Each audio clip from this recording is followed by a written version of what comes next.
É isso aí, iniciando o bloco 2 aqui com Mário Alves, do Rapadura Valley, né?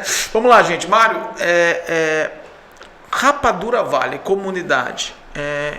Onde está a nossa comunidade hoje? Qual é a representatividade dela junto das outras comunidades que tem no Brasil? E como elas se organizam? Existe uma organização? Existe, sei lá, uma associação, alguma coisa entre das comunidades? Como é que elas se organizam? 2, eu queria que você fizesse um comparativo com a comunidade pernambucana, né? Que é para a gente um espelho, né? Vamos dizer, eu brinco muito, né? A gente faz parte da formação tecnológica de um determinado local, né? E Recife sempre foi um berço da tecnologia. As pessoas acham que tudo começou lá com Porto, com César, mas na verdade já tinha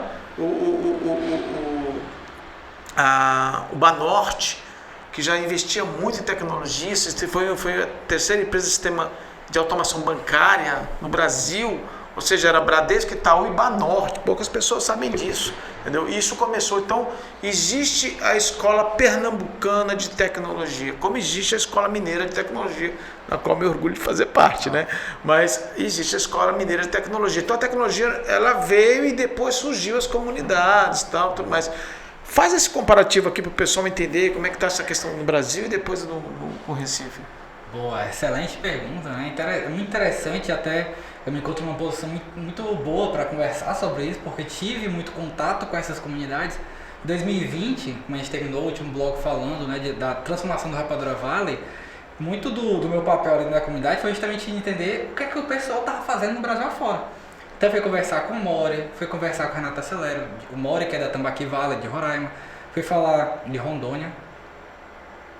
Rondônia é Roraima? Eu não sei. É de cima. Cima é Roraima. Roraima. Acho que é Roraima. Roraima. A gente tem que cortar essa parte. Não tem problema. Precisa não, vambora. Tá tranquilo. Então eu fui falar, por exemplo, com o Mori de Roraima, da Tambaqui Valley. Fui falar com o Renato Acelero, da Manguezal, que é de Recife. Fui falar com o pessoal de São Paulo, Minas Gerais, Santa Catarina, Rio Grande do Sul, Mato Grosso do Sul, Brasília. E essa galera toda, inclusive nesse processo, também ajudei ele a movimentar o Instagram da comunidade. Então foi uma estratégia, né? Tipo, beleza, preciso conseguir informação, preciso aprender sobre essas comunidades, mas também preciso movimentar a comunidade. Então, vamos chamar esse pessoal para conversar. E aí hoje você vai no Instagram do Rapadura Valley, você vai ver as lives, né, do GTV. A gente tem mais de 25 lives hoje com muita informação sobre o ecossistema nacional ali. Porque tem várias pessoas que foram convidadas para falar sobre as suas comunidades, como foi a sua trajetória dentro daquela comunidade, como foi que ela surgiu, como foi que andou. Então, por isso me encontro num momento interessante para falar sobre como é que está o ecossistema nacional de comunidades. E o que eu posso dizer é que as comunidades elas estão em estágios muito diferentes. O nascimento das comunidades normalmente se dá ou por causa de um hackathon, que aí é esse grupo de pessoas parecido se reúnem, com o que aconteceu com o Rapadura, né? Que é o que parecido com o que aconteceu com o Rapadura, um Startup Weekend. Ou então é por causa de uma grande empresa que se concentrou ali de tecnologia, que a gente tem, por exemplo, o caso do Recife, né, que a gente tem ali para norte, tem também até a questão de universidades, né, são essas duas pontes, né, que a gente tem a Universidade Federal de Pernambuco, a FPE, né? que aí vem o César Lab, César School e tudo mais, Porto Digital, etc. E a gente tem o terceiro caminho, que é um caminho muito próximo do Sebrae, que também é um grande fomentador de comunidades no Brasil. Inclusive agora eles estão no programa de agentes locais de inovação que está justamente fomentando a criação de comunidades no interior do depois eu quero tocar nesse assunto do Sebrae Tech e startups para a gente poder, porque isso é interessante a gente retocar. Já tocamos na outra entrevista, mas eu gostaria de voltar. Mas continuando, vamos lá. É muito interessante. Então a gente tem esses três caminhos para criação de comunidades. E no final das contas, né, o que esses três caminhos levam ao resultado comum é da criação de um grupo de pessoas que se reúnem para conversar sobre tecnologia e inovação com dois objetivos. Primeiro objetivo, conexão. Não existe inovação sem conexão. Se eu não sei o que o meu vizinho está fazendo, se eu não sei o que está acontecendo dentro da minha cidade, eu não tenho como construir em cima daquilo. Eu fico pensando sozinho aqui, a pessoa fica pensando sozinho lá, a gente está buscando até o mesmo objetivo, a gente está pensando em fazer a mesma coisa, mas como um não sabe do outro, eles não conseguem unir forças.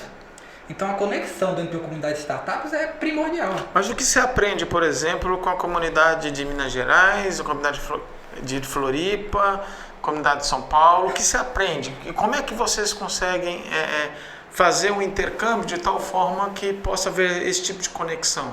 Boa. O que a gente aprende aqui, primeiro, leva tempo, certo? Não existem comunidades que surgiram e em um ano fizeram coisas grandes, não existe.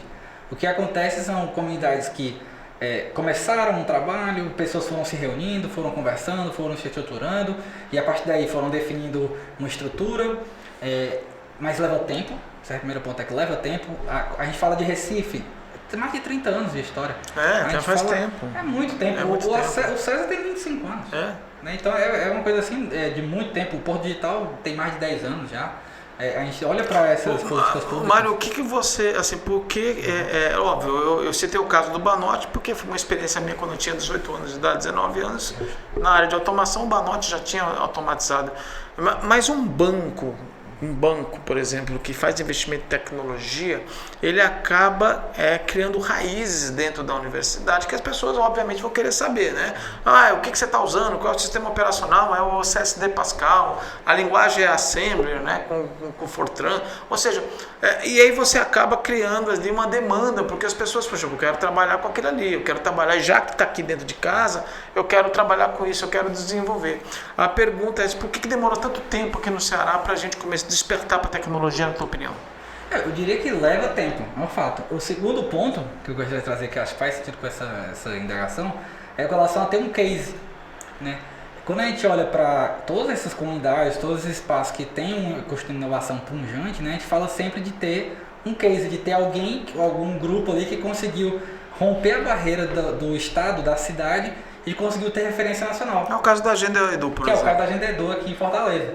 Claro que depois deles, né, veio o Resolvi, a gente tem a Meu Tudo hoje, a gente tem a própria Arca Educação, né, que se tornou também, foi vista como uma startup, hoje é um unicórnio. Então, a gente tem essas empresas, essas lideranças, né, que tem esse sentimento de comunidade e que, a partir daí, começam a expandir e criar um ecossistema mais inovador. Respondendo a pergunta de por que pode ter demorado aqui no Ceará, primeiro, porque leva realmente tempo, e eu acho que a gente ainda tem um longo caminho para percorrer. Eu diria que o meu sonho mesmo é ver aí nos próximos 5, 10 anos o Fortaleza se tornando um polo de inovação. Não vai acontecer em menos tempo do que isso, não é razoável, eu diria, dizer que Fortaleza vai se tornar um ecossistema de inovação em 2 anos, em 3 anos.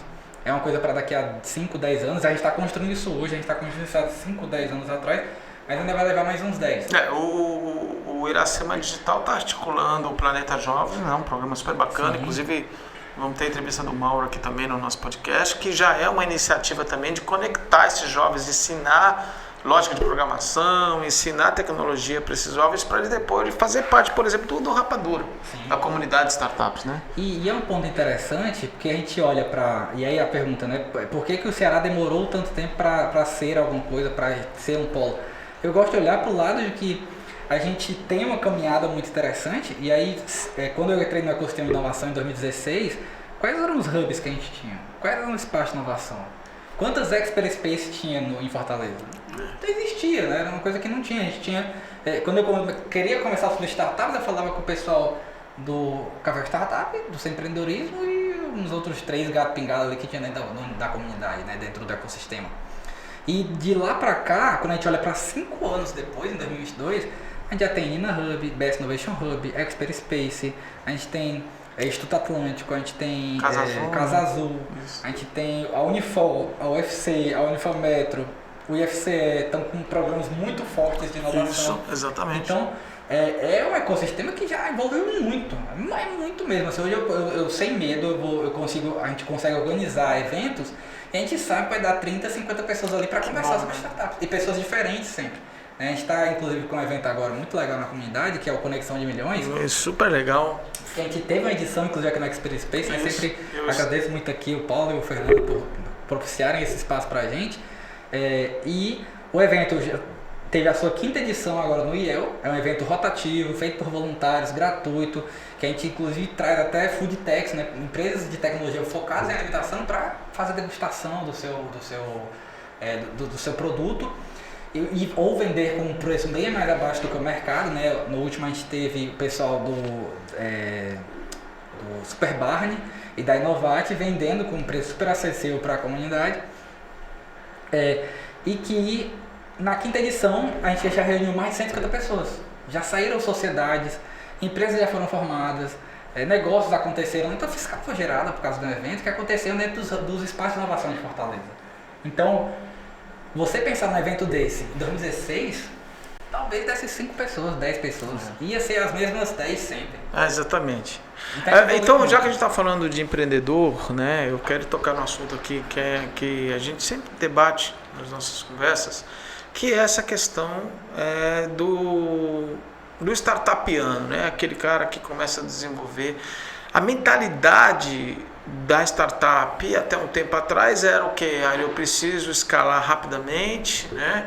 Para que eu ache um fundo de investimento que vai colocar uma grana danada e eu vou ficar milionário da noite para o dia. A gente conta nos dedos as empresas, as startups do Ceará que viraram aí unicórnio. Eu não sei nem se já chegaram a ser unicórnio. Tem a Arco aqui. Acho que só a Arco, né? Que é do Arizinho, né? Sim, do SaaS e tal. O restante, né, não chegaram a ser unicórnio. Então, assim, a realidade bate na porta do empreendedor digital, né? Vamos chamar empreendedor digital, mas ele ainda quer tentar escalar da forma mais rápida possível para poder ter um fundo de investimento. Essa busca por um fundo de investimento é contraproducente, contraproducente, não, é contraproducente, porque o Brasil diz que é o país do empreendedor, né? E aí tem o Sebrae que ajuda, né, no empreendimento. Será que não está na hora de a gente conscientizar eles? Ou eu estou errado e isso já mudou e eu estou obsoleto no meu ponto de vista?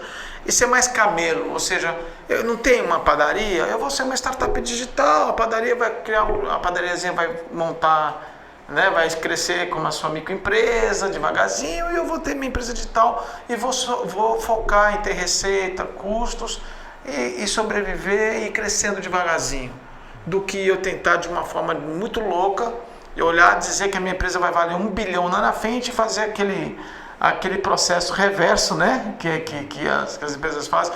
Como eu tenho que fazer para poder minha empresa valer 1 bilhão? Ele é lindo na prática isso, mas depende muito de aporte financeiro dos fundos. E achar fundos não é uma coisa tão simples também. Daí os hubs tentando fazer as intermediações e tal. Não está na hora das pessoas acordarem e falar assim, tecnologia pode ser uma microempresa e ela pode crescer e sustentar a sua família? Claro, com certeza, com certeza. Inclusive, eu diria que é uma decisão realmente que a pessoa tem que tomar no contexto de vida dela, né? E essa decisão, ela não necessariamente passa por uma startup de 1 bilhão. Né? Existem startups que valem 100 milhões, que valem 50 milhões, que tem um valuation de milhões e que já começa, e já é uma startup que já faz sentido. Você já está desenvolvendo tecnologia, você está desenvolvendo inovação, está empregando pessoas, você está sustentando a sua família, está positivo o processo. Mas aqui a gente está falando de milhões. Né? Acho que a sua proposta aqui é de pensar assim, será que existem estágios? Será que toda startup tem que ser unicórnio? Eu tenho que olhar lá para 1 bilhão e depois vir trazendo as etapas, né? E cada etapa eu vou dizer, agora eu vou precisar de tanto, agora eu vou precisar de tanto, vou precisar de tanto para alcançar isso. O que a gente vê são 2 movimentos que existem na construção e inovação. Primeiro, um movimento de estruturação e organização, e a gente tem hubs, fundos de investimento, investidores anjo e diversas pessoas do ecossistema, universidades, né, e governos e tudo mais, que buscam estruturar a jornada para 1 bilhão, para chegar do 0 to 1, né, do 0 a 1, pensando em como é que a gente vai ajudar o empreendedor ao longo desse caminho. E aí a gente tem, a literatura é muito interessante, é muito extensa, né, nesse processo de entender o que é um investimento. Começou lá no William Blake, né?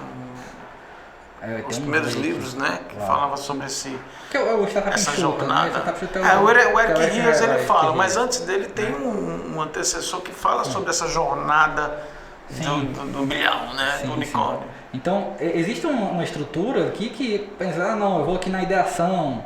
Aí nessa ideação eu tenho que ter quais são as possibilidades de investimento, quais são os conteúdos que a pessoa precisa para acontecer, quem são os sócios que ela precisa ter.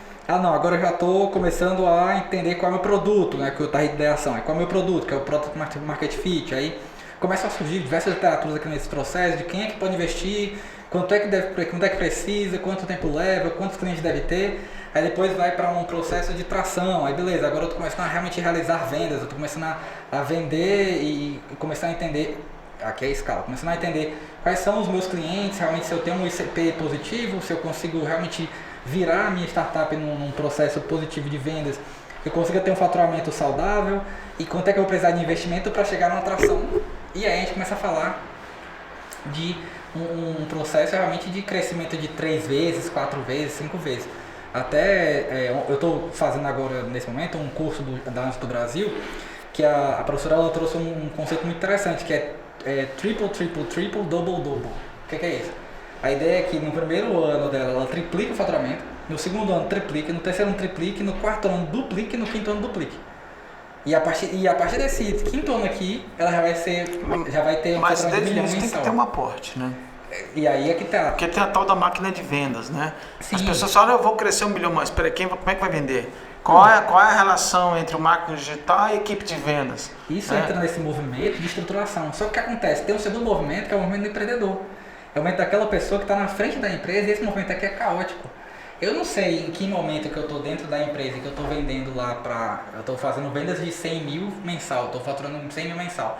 Como é que eu vou olhar para o meu time, que tem 5 pessoas, e eu falar, olha, não, aqui agora eu preciso contratar mais 10. Só que eu olho para o meu marketing, o marketing está terceirizado. Eu olho para o meu desenvolvimento e eu tenho uma pessoa que é muito boa de programação, mas está recebendo uma proposta para trabalhar nos Estados Unidos. Ou então eu trabalho em 3 projetos, o seu quarto, ou então né? eu trabalho em 3 projetos, o meu quarto. Eu estou olhando para um fundo de investimento que estava querendo investir em mim, mas que começou a ter um problema ali com a crise financeira, com o contexto mundial econômico, e tirou o investimento e não vai poder fazer aquele aporte que tinha garantido num certo momento anterior. Então, esse movimento aqui de empreendedorismo, de estar dentro da empresa, é muito caótico. Você vê que os setores das empresas eles estão realmente diferentes dentro da startup. Então, existem esses dois movimentos, movimento de estruturação, de organização, e existe o movimento caótico, que eles estão sempre em contato, às vezes em conflito, às vezes colaborando entre si. E esse processo faz com que pessoas que estão de fora desse movimento olhem para dentro disso aqui e pensem, poxa, e aí, o que é que sai, né? O que é que sai desses dois movimentos aqui para o público externo? A ideia de que toda startup precisa ter 1 bilhão. Isso. A ideia de que startup é uma loucura, que você precisa trabalhar dia e noite e passar madrugada, porque você precisa vencer, você precisa trabalhar feito um louco. E o processo não é tanto esse.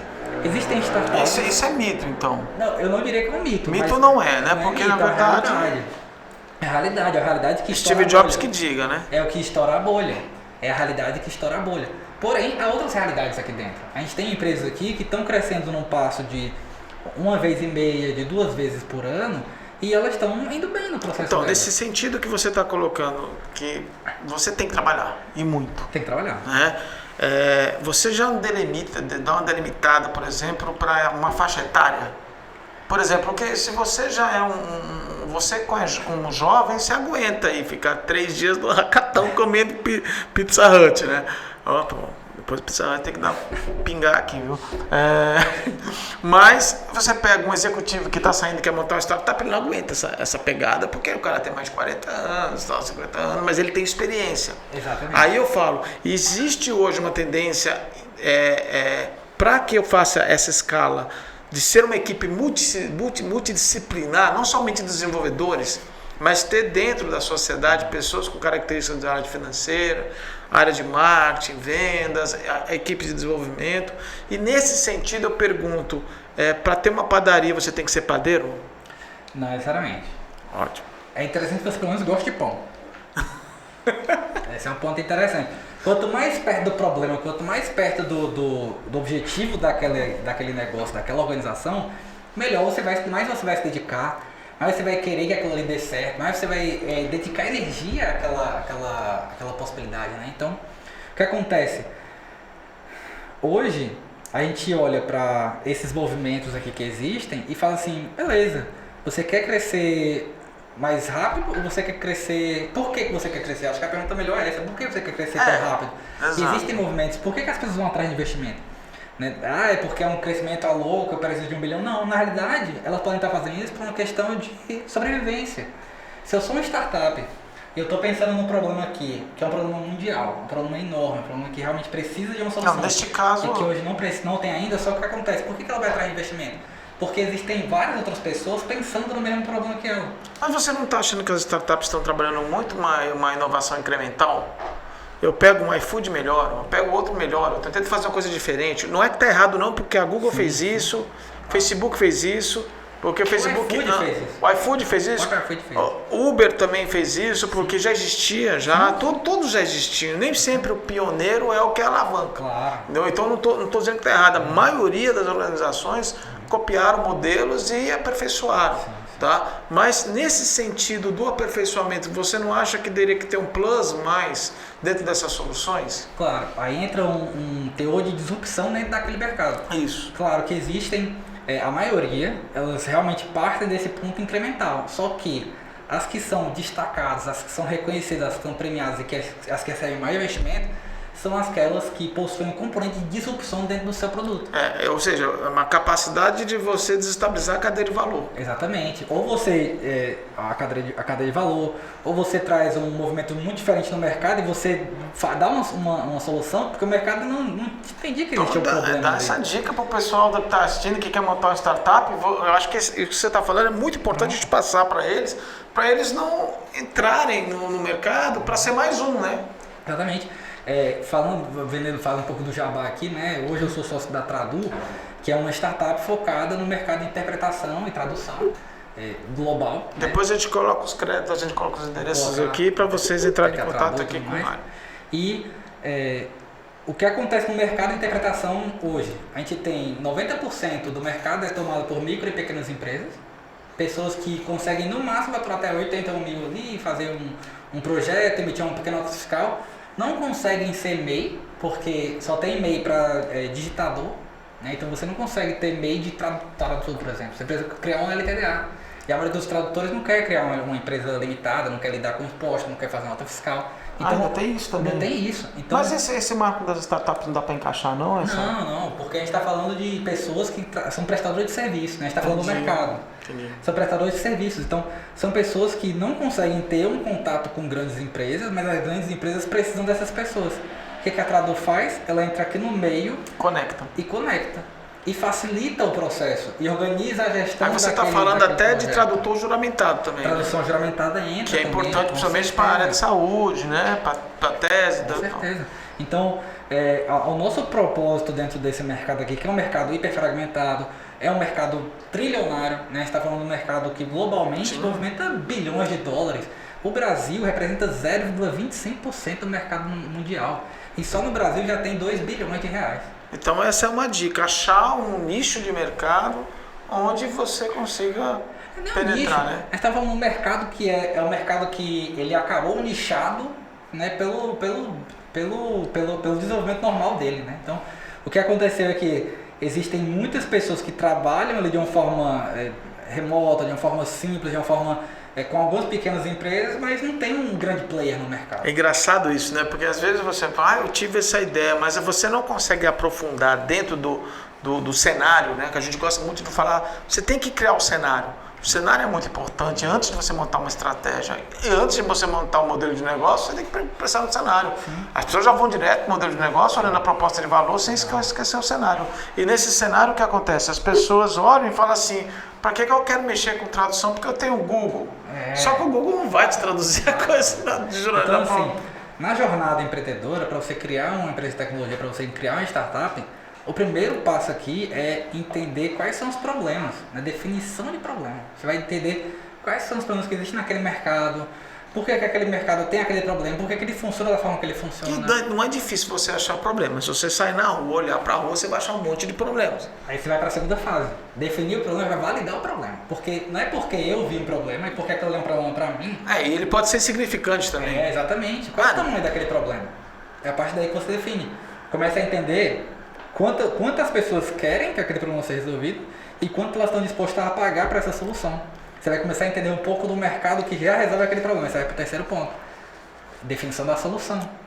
qual é o produto que eu quero montar? Que é a proposta de valor, né? A proposta de valor ela vem um pouco depois, ela vem no quarto ponto, que é a definição, a gente já vai para validação da solução. Aí vem a proposta de valor. Que é o benefício. A proposta de valor é o benefício que você enxerga, né? Que você enxerga. Você vai começar a falar o cliente enxerga, né? Você. O cliente enxerga, exatamente. Vai começar a falar de modelo de negócio no quinto passo. Ou seja, só existe benefício, existe o produto primeiro, né? É isso que você está colocando. Gera a solução e depois eu olho a proposta de valor. Se existe um problema real, grande e que vale a pena ser solucionado, vai ter alguma solução já. Ou uma oportunidade. Você tem que transformar esse problema numa oportunidade. Exatamente. E muita gente já fez isso. Estou precisando do Bitmoder, a cara do Bitmoder. Então você começa a olhar para o mercado e pensa, poxa, como é que as pessoas estão solucionando isso? Por exemplo, se a gente for falar de gestão de tempo. As pessoas solucionam gestão de tempo com um planner, elas solucionam com uma lousa, elas solucionam com um post-it, elas solucionam de várias formas. Mas também existe Google Calendar, existe Trello, existe Miro, existem startups que viram esse problema e pensaram, poxa, vamos criar uma coisa mais interessante aqui para a gestão de tempo, que possa solucionar esse problema das pessoas. E aí vai para o quarto ponto, que é, beleza, entendi o mercado, o que é que eu vou fazer de diferente?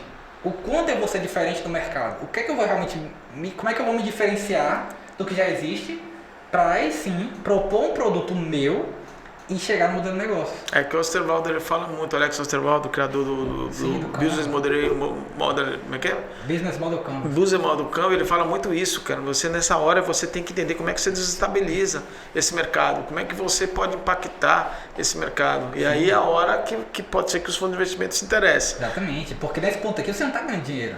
Nesse ponto aqui você está solucionando algo, você está tentando, você está buscando ali quem é o seu cliente ideal, quem são as pessoas que realmente vão pagar para dar sua estabilidade financeira para o seu negócio.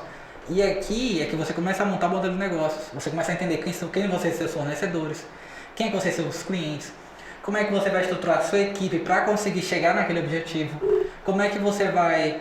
quais são os recursos que você precisa. Será que persona também, né? Você olhar o persona, aí entra também você montar a jornada do cliente também, para você entender se pode ser que você vai num baita produto, mas na hora que você vê a jornada, você vê vários elementos ali que, nossa, eu vou ter que pensar mais investimentos aqui para resolver alguns problemas, né? Uma coisa que as pessoas, que eu vejo empreendedores, né, que acabam não olhando com tanto foco nesse ponto, porque é um ponto do detalhamento, né? Você olhar para a parte jurídica, né? Muito pouco empreendedor olha, meu termo de uso eu vou copiar aqui, pegar de uma startup, vou copiar, colocar na minha, tá tudo certo. Não pode. Exato. Você tem que olhar para o que é a sua jornada do usuário, onde é que ele tem um problema jurídico ali que pode acontecer com a sua empresa, com o seu negócio, com o seu mercado, que pode lhe prejudicar de forma muito, muito expressiva. É isso aí, gente. Estamos chegando no final. Foi muito boa essa conversa, vou ter que repetir essa conversa, hein? Nós vamos dar outro time. Diga pro pessoal aí que está assistindo a gente, nossos web espectadores, né? Como eu faço? Eu tenho uma startup, Mário, eu tenho uma startup, estou desenvolvendo um aplicativo, mas eu não conheço Rapadura, eu não conheço nada. Eu posso participar dessa comunidade? Como é que eu faço para participar dessa comunidade? Depois eu queria só que você falasse um pouquinho de você e para a gente finalizar aqui nosso programa. Boa. Primeiramente, se você quer participar da comunidade de startups, seja bem-vindo, né? Acho que a gente está, quanto mais gente melhor. Existe hoje um formulário que a gente usa para mapear as pessoas que fazem parte da comunidade, que querem fazer parte da comunidade de forma mais ativa. A gente vai colocar aqui o site aqui, a gente vai colocar embaixo o site aqui para vocês acessarem. O pessoal poder acessar, entender o formulário e tudo mais. A gente inclusive está reformulando o site agora, tem vários projetos acontecendo de estruturação da comunidade, né, que eu estou liderando também. Junto com o Moisés Santos, que é o Moisés da Unifametro, existem dois Moisés Santos no ecossistema, por exemplo que parece. Já não sei, agora não sei quem é mais quem agora. E o Moisés Santos tem o Moisés Santos consultor, né? Moisés Santos da Unifametro, que está atuando, né, na liderança do site. A gente tem a Bárbara Carvalho, que é a liderança do Conexão de Milhões. E a gente tem o Raí Teixeira, que está agora liderando iniciativa no Instagram e nas redes sociais da comunidade.